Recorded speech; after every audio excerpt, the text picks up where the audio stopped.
My name is Jaimé AG. I was very much raised in a good Christian home. I had two wonderful parents that have been together for almost 50 years now. My mom took me to church every single week. Most of my family went to church with me, my grandparents, and they tried their best to lead me in the right way. And then as I got older, it was about the time I was about 15 or 16 years old, I started hanging out with a group of friends that were more into partying and drinking. And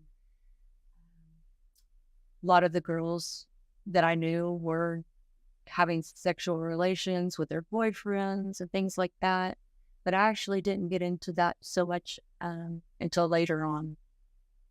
And I was 22. A previous boyfriend had, I guess, played a dominant role in my life. And he convinced me that dancing at adult clubs would bring in a lot of money, which unfortunately a lot of that money went to him. So I was basically making money for him, but I just wanted him to love me and for who I was. And so me going along with continuing to be a dancer and giving him all my money um, was a way I was showing him that I loved him. And I did what he asked me to do because I didn't want him to leave me. Later on, I ended up breaking up with him. And about when I was 21, I had met another guy who was 9 years older. I met him at the dance club, and he seemed like a good guy at the beginning, and then he started becoming very dominant. And I'm usually a pretty passive person. I kind of go along with what I'm told to do. And again, I really liked him, so I did what he wanted me to do. My family knew that I was in the dance scene. I was leading a life that wasn't going pretty much anywhere. My mom was scared that I was going to be shot or killed somehow through being in the bar scene or through drugs or whatever else she thought. My father has always been around, good role model, hard worker, but he's a very quiet man. My mom's more of an extrovert than my dad is. um, Not a bad guy, just very quiet.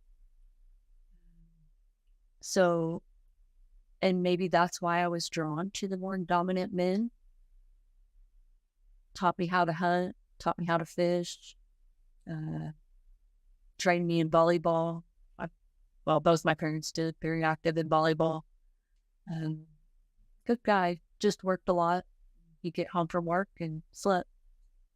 So my mom had called my brother, who had moved to Texas and was working for a company, Fossil Watches. And my mom called him and said, "Hey, is there any way that you can find Jaimé a job working at your company to get her out of this lifestyle before something really bad happened?" Um, a week or two before I was set to come down to Texas to interview for this job, I was sick. And so the doctor had put me on antibiotics, and I had no idea that antibiotics actually cancels out birth control, which I was very adamant about taking because at the time I was still young and living a partying life, and I wasn't expecting any children to come along. Um, the week or the first day of starting working at Fossil, I actually got sick and had to leave work early. Later on, I realized that that was morning sickness. And um, about 4 or 5 weeks after I started working there, I had taken a pregnancy test. I missed my period and found out that I was pregnant.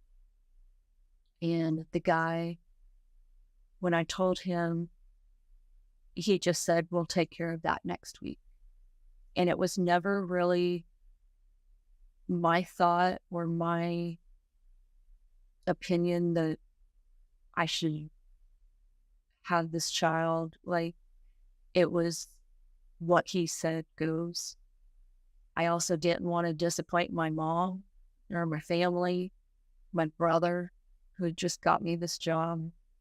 I had moved from Wichita, Kansas, so it was a big move, new job, all the things that kind of factored into the decisions of, well, this is the right decision for me. I'm not mentally ready for a child.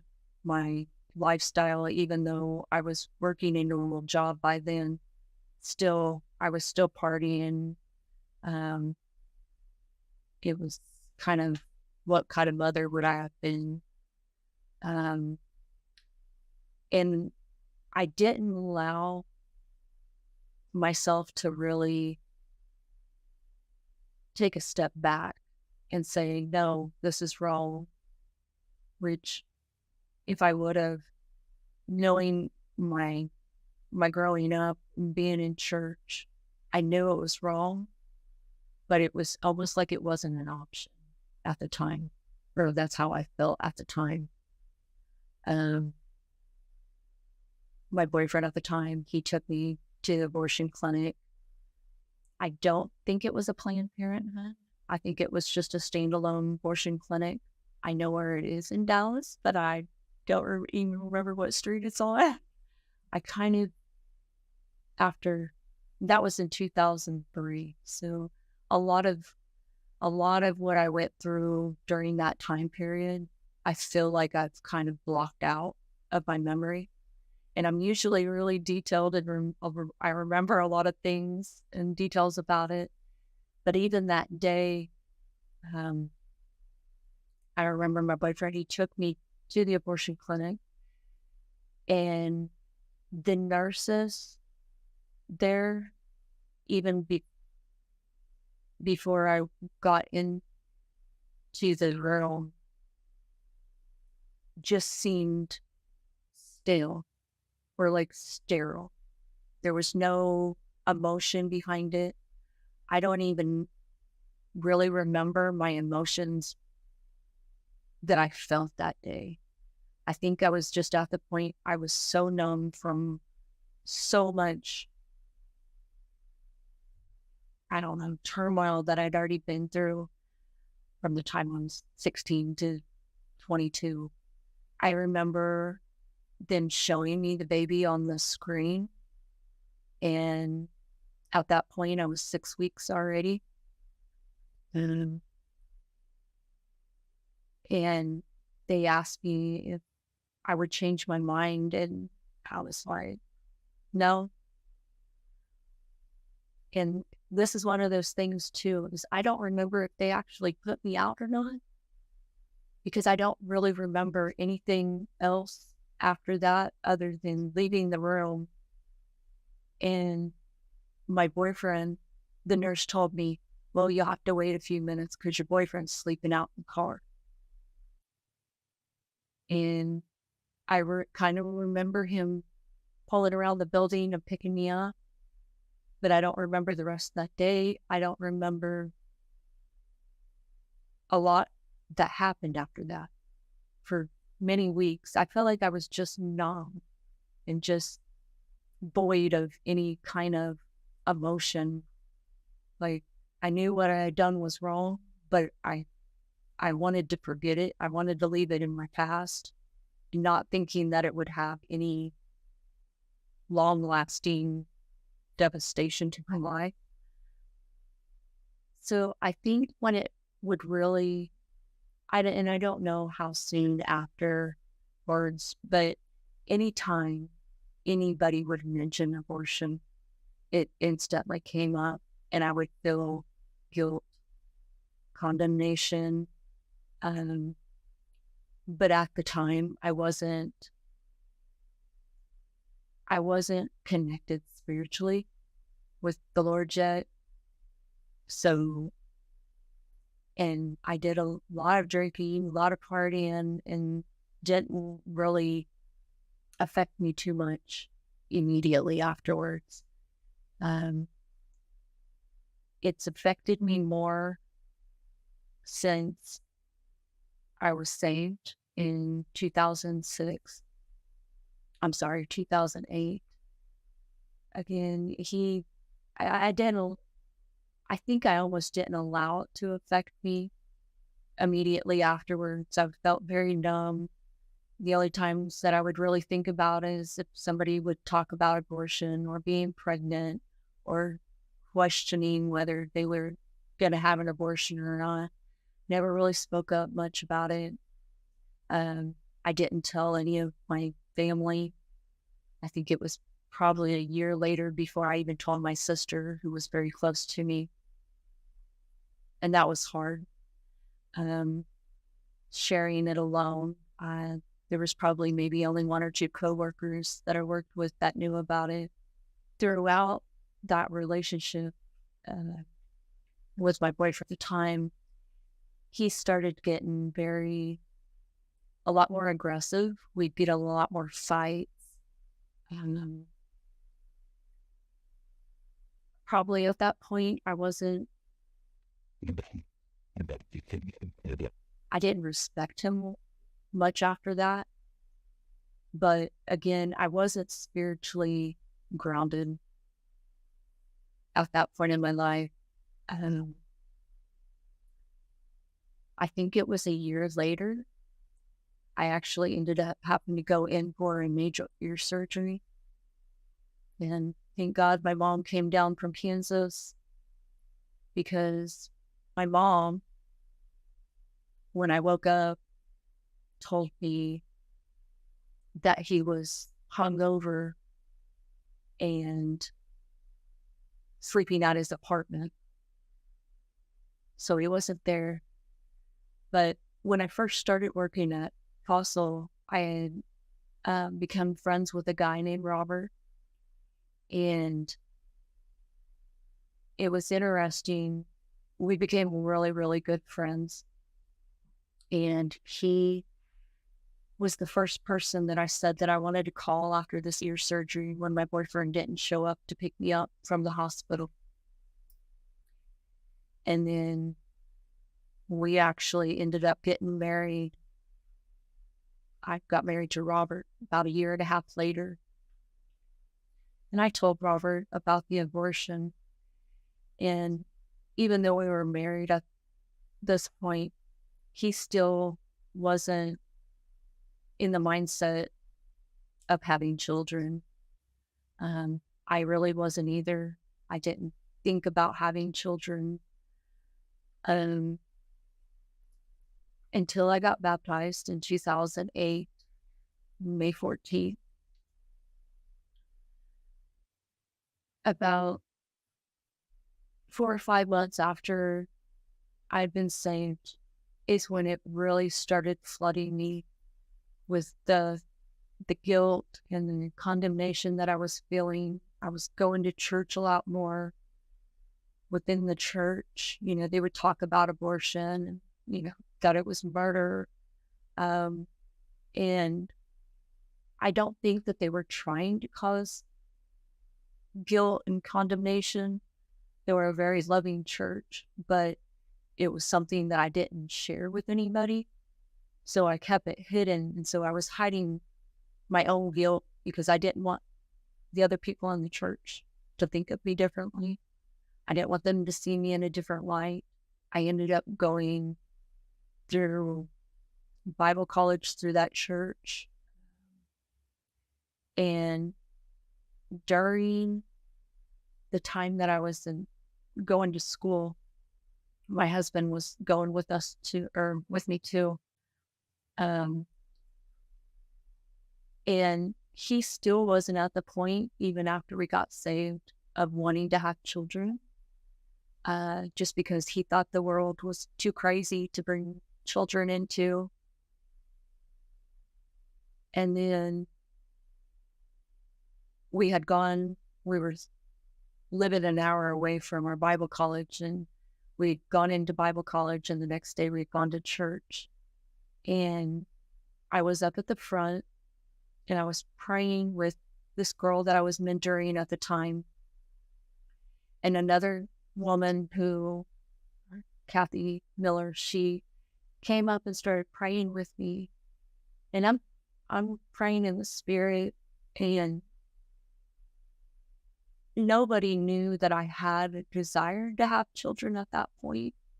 But again, my husband at the time was like, no, it's not the right time. It's not a good environment to bring children into.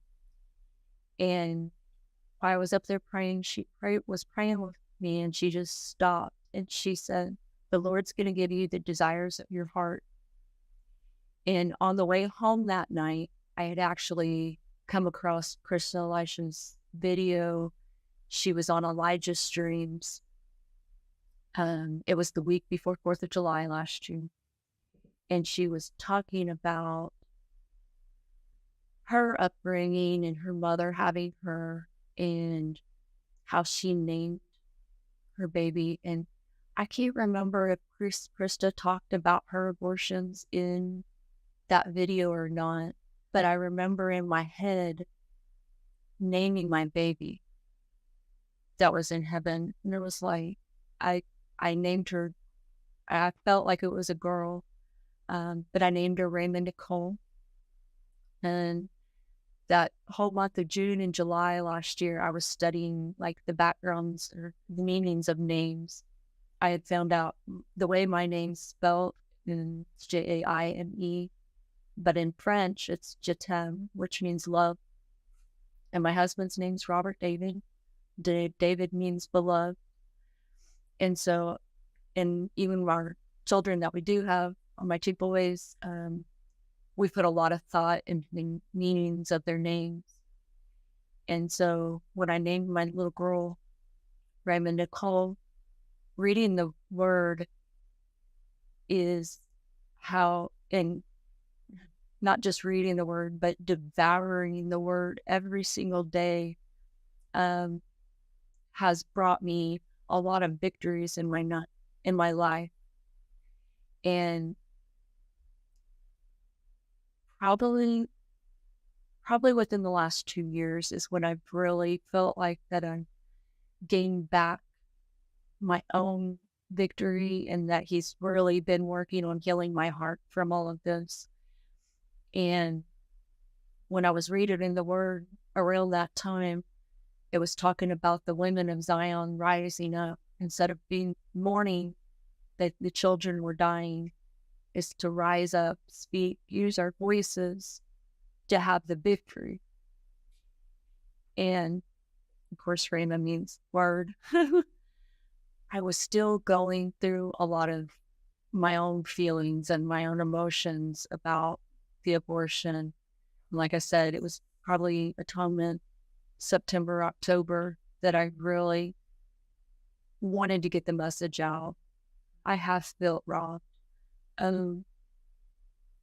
Not only for myself,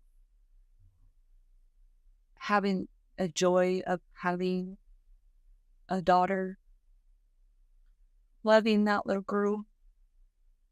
But not only that, the enemy stole from my mom and my family, being able to love another little girl, a grandchild. And then more recently, the thoughts that the enemy also stole a big sister from my children.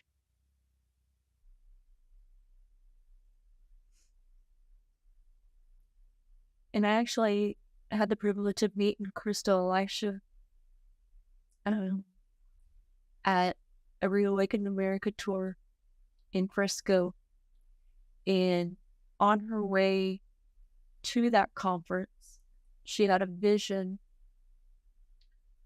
of a cloud of witnesses in heaven, being all the aborted children.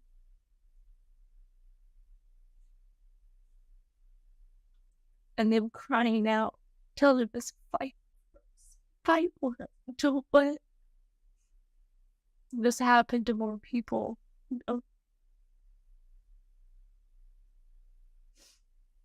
Let them know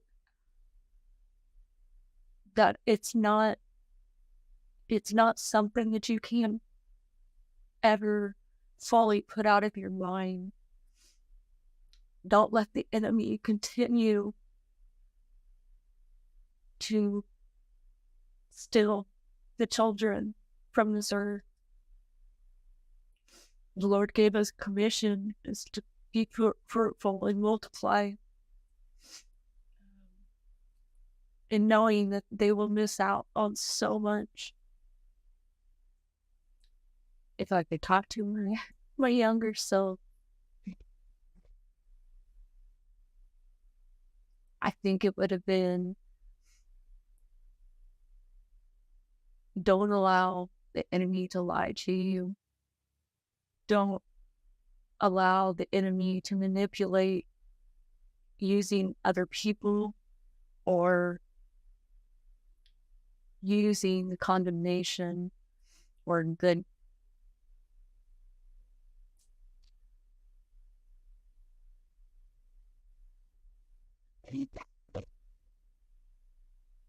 don't allow yourself to be controlled by a man.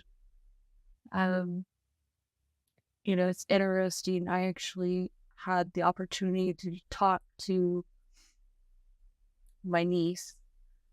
She got pregnant out of marriage, and she was asking me, and of course she had known about my abortion, and she said, if you were me, or if you could go back, or if you got pregnant again, what would you do? And I told her I would not wish the hurt on anybody else ever.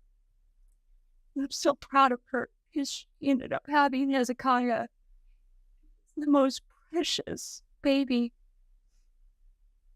And I actually think about my baby in heaven every time I look at him. Every time he smiles, I just think Raymond's smiling at me for speaking life to my niece. And I don't know if I'm the one that changed her mind about having him, but I hope that I had some kind of effect on her decision. I cherish that little boy, and if mine would have been a little boy, I think that he probably would have looked like little Hezekiah. But and I actually recommended his name to her after reading the story of Hezekiah, because he was a king that brought his nation back into godly morals and stopped a lot of the evil and corruption that was in the nation at the time.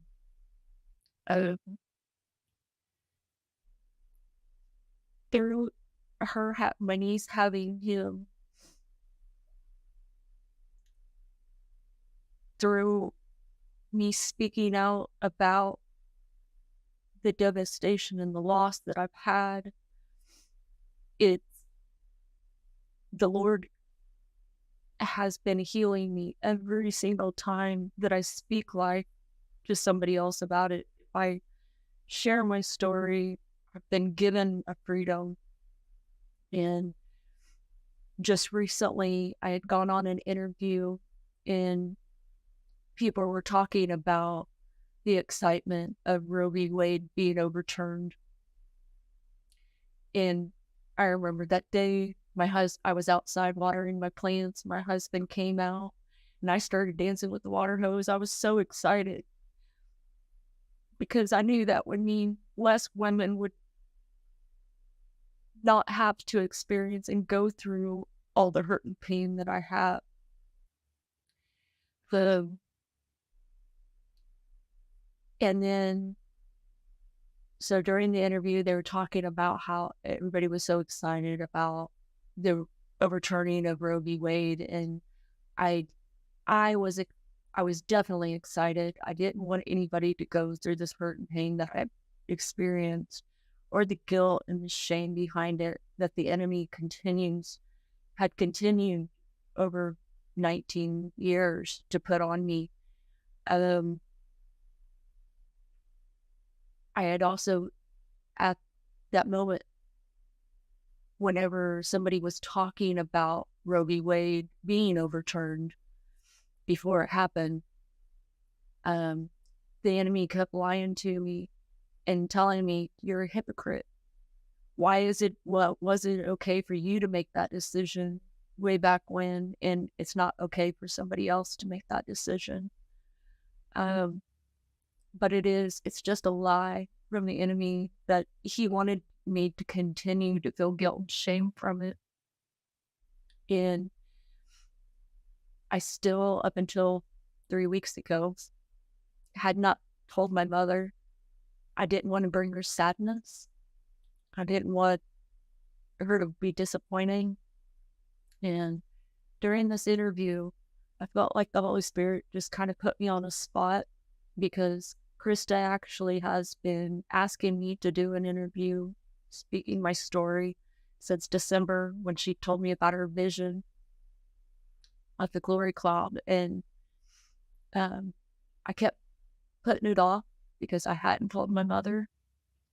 I didn't want her to find out from an interview or somebody coming up and telling her and hurting her. During the middle of the interview, we were talking about the overturn of Roe v. Wade, and then the girl, Leah, that was leading the discussion, stopped, and she said, "I feel like Jaimé has something to say." And it was the weirdest thing, because my husband looks over at me and he goes, "Can you say this out without crying?" And I said, "I don't know," because every time I do usually tell the story, I end up crying. Come to find out, he didn't even know what I was about to say. And I released my story nationwide, thousands of viewers, even before I had told my mother still. And, but after that interview, after I got done telling my story, even the people that were on the call, I knew that they were Christian because they were loving. But there was more than that. It was a freedom that I felt. I felt like the final chain had been dropped and fell off my feet. And I could feel feeling that hole even more. I know that hole won't probably ever be completely filled until I get to heaven and I see Jaimé. But it's like he reached down and put a diamond right in that hole.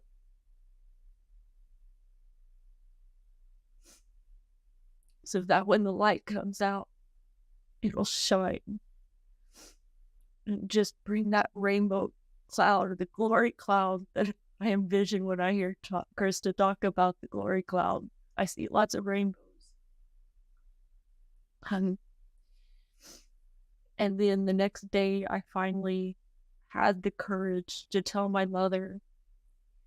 And it was another lie that the enemy had told me, that she was going to be mad at me or yell and scream at me, or I don't know what I thought that she would do. Of course, she was sad and disappointed, but it wasn't a disappointment in me. It was a disappointment that the enemy had stolen so much from not only me, but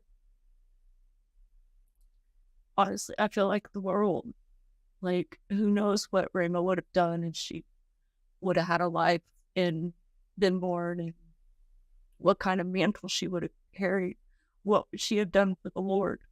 here on earth. And it brings me a lot of comfort and healing when Krista talks about that if we have children after our abortions, that they carry on the mantles. And I'm seeing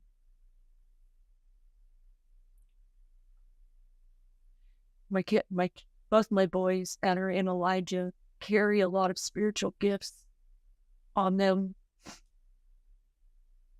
And I feel like that's another way the Lord is showing me and healing me, that even though Grandma didn't have the opportunity to walk here on earth, that He's living out her purpose through my children.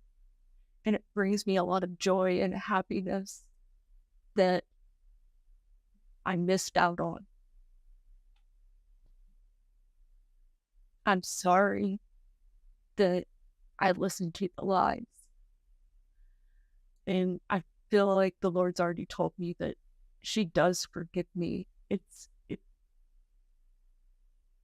I think Grandma would like the world to know to choose life. God can work through every type of situation, problem. He can turn around any situation. Don't be fearful. Don't listen to the lies. Don't allow the enemy to destroy you and bring you the guilt. God never wanted us to feel that. I'd like to say to the men and also the families that are come upon the situation of a woman being pregnant, please do not encourage her to get an abortion. You do not have that control over her. You do not get to make that decision for her. Do not let the enemy lie to you too, that the situation cannot work out or that it's going to be a problem. He can work things out. She is a child of God, and she does not deserve to be condemned or live in shame or made to feel like she does not have a voice. Allow that woman to have a voice. Let her bring life into the world. Let that life grow inside of her. Let it mature and blossom into another gift from God. All babies are a gift from God.